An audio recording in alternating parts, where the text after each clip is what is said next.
Good morning, everyone. I am super excited to introduce you to a fabulous artist that I've met on several occasions. Welcome, Lucy. Hi. Now, I've met Lucy on several occasions and I've learned to draw a little bit better because of the way that Lucy has shared those with me, the resources. And Lucy is a brilliant artist, works within schools, but also um, is commissioned, which means people pay her for her work. And I'd just love you to show some of Lucy's website so you can see what Lucy does. And the thing that's really interesting and the things that I know children really benefit from are all the incredible tasks and activities and thoughts and bringing art right to the front of children's knowledge and your experiences is really important. Just look at this amazing, beautiful artwork. And that's why I thought Lucy would be a brilliant person for us to take inspiration from through the art festival. So, Lucy, anything else you want to add about yourself? I'm an illustrator and I do storytelling and writing. I'm trying to get my books published, which is very exciting. So my passion is children's books, and I run imagination education creative workshops in schools where we essentially have a lot of fun and let our creativity go wild and feed our imaginations with all sorts of inspirations. And yeah, so that's what I do. So I teach you how to unlock your imagination. That's it. And that's really important in art, isn't it? Because what we want to do is see ourselves in artwork, but also have experiences beyond what we're used to. Because I think that's where art can get us thinking really hard. So we've got some juicy questions for you that we would love to have a conversation about. I'd love you to tell sort of the children about what is art and why is it so important to the world for you? So, art is just being creative. It can be any kind of outlet. It doesn't have to be drawing. It can be whether you're interested in doing some cooking or whether you're interested in gaming. That's still storytelling and it's creativity. It can be literally anything. For me, it's illustration, and I do find, which is just drawing really, but drawing without any worry or any fuss. You just go for it. So, yes. So, what I was going to show you was a few bits and pieces just to prove to you something which is my main point with imagination education is that anything you produce as an artist, because you're already an artist, because you're born with your creativity, anything you produce is completely unique to you. There is no one that can do what you can do. And to prove that, I'll just show you something. If you can see these four pictures here, these were all drawn by students in my workshop, and we had exactly the same brief. Okay, so we're doing silhouettes, so we're just using a black pen and some water-based paints. And as you can see, every single picture is completely different because what's happened is their brain has interpreted the instructions and it's gone through everything that's them, their own unique imagination, and it's trickled down their arm into the paintbrushes and into the pens and pencils, and their artwork is completely unique to them.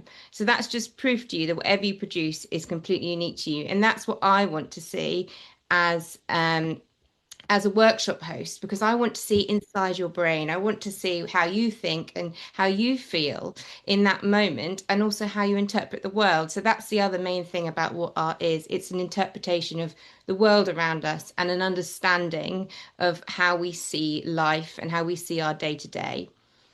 Oh, I love that. I love that the trickling out the thoughts from your arms or through your mouth or to your eyes, and then you're really experiencing it. And those four images there show how creativity is unique and different. But it can also inspire us to take ideas from others, isn't it? And reuse those so that we can build upon those ideas. Oh, that's fabulous. So you've been inspired by artists. So who are your favorite artists and why? I have one that I'm sure you will all know. So if you've heard of any of Roald Dahl's books, he's very famous for illustrating them. His name is Sir Quentin Blake. I've actually met him. You should just be able to see that little picture of me shaking his hand. Wow, that's You can't brilliant. see there, but I had bright red hair at the time. And I absolutely love his work and I collect his stuff. So here's an illustration of his. Do you recognize Wow. Charlie and the Chocolate? Look at that. Yes, beautiful. And I also collect sort of 3D parts of his illustration. So his illustrations have been turned into sculpture. Wow. So there's the BFG, and you probably recognize this next one. Hold on, let me hold it properly. This is fantastic Mr. Fox. That squirreling away the sheep. This is it. And the thing about it is the reason I use him for inspiration is what I call imagination food. So any artwork you produce is always going to be unique to you, but the way you get there is you take inspiration from others, and it could be inspiration from nature, it doesn't have to be an artist, or it can be an artist you really like. For me, it's children's books. So I love like Crescenda Cowell with the How to Train Your Dragon and Winnie the Pooh, E.H. Shepherd, which you all probably know. Very That's in our literature spine, yeah. Yes. So, yes, so it's about taking inspiration. Even if you tried to copy a E.H. Shepherd, Winnie the Pooh, it would still turn out like you've done it because it's all going through your unique imagination. That's brilliant. And that's taking that inspiration from someone who's an incredible illustrator. But Yeah. then it just feeds into things like sculpture, doesn't it? And then Absolutely. it might turn something into textiles or things like that. Yes, and for me, he really unlocked the idea because I could sit there in art, and my art was, it was very intense. And there was an apple on the table, and it was draw this apple. It's got to be the most perfect apple. And I said to my teacher, I can't draw this apple. And he said, no, no, no, just draw it 20 times. I'll give you 10 minutes. And I drew this apple 20 times, and it looked completely wild. But he said, I know every single one of those apples is from you because I can see your unique style.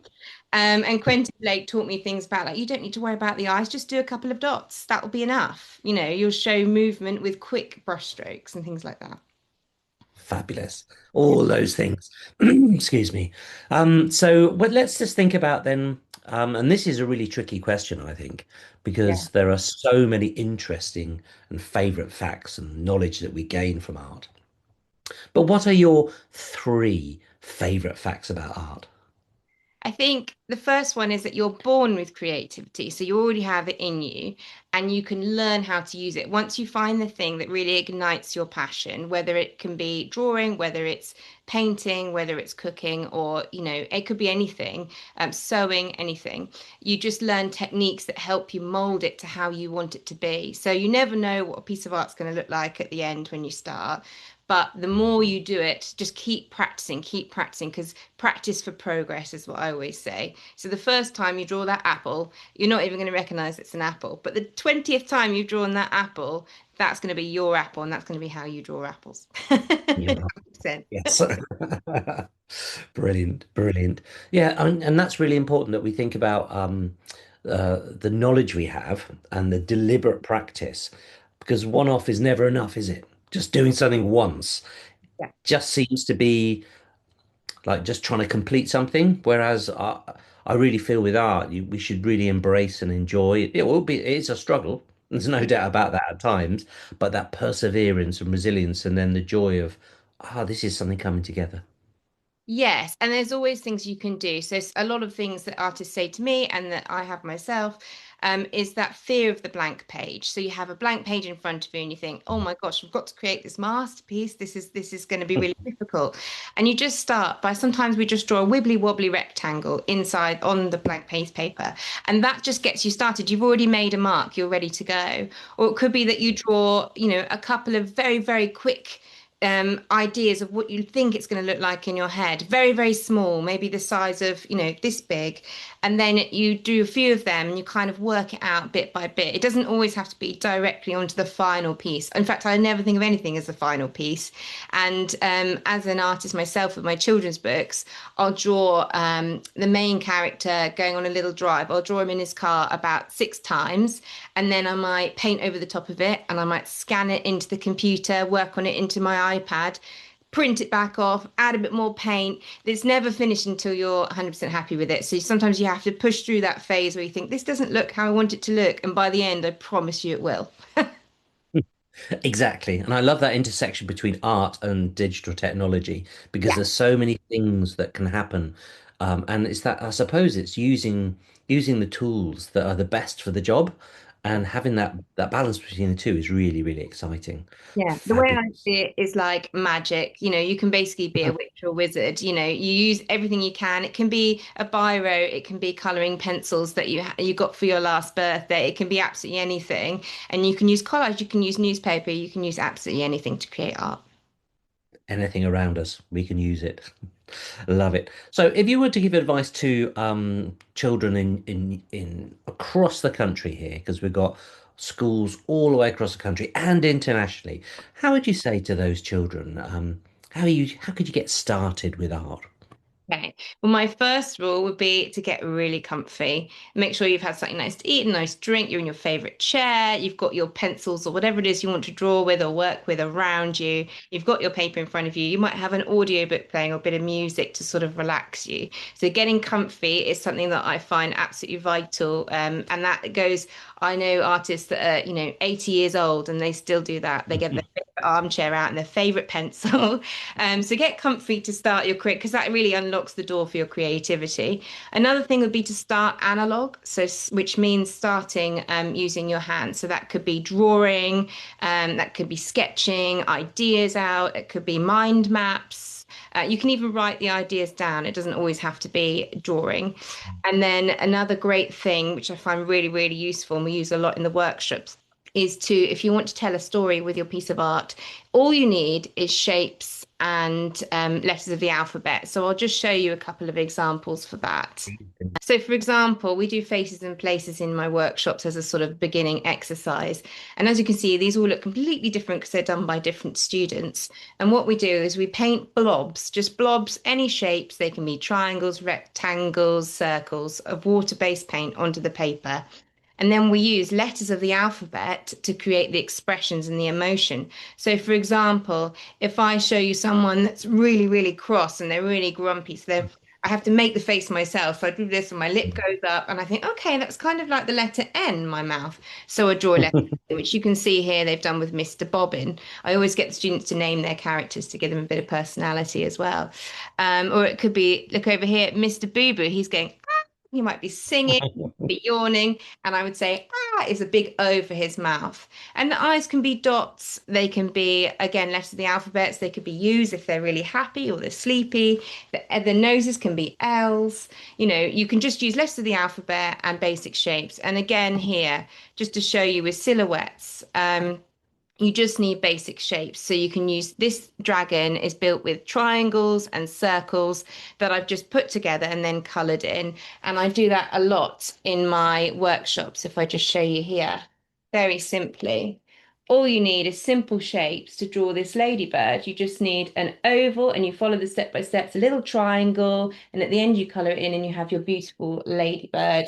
And you can do the same with crazy creatures. You've got bats, all sorts of things. So try and use simple shapes and silhouettes, which just means coloring them in to build whatever it is you have in your mind, whether it's a monster, a dragon, a werewolf, absolutely anything.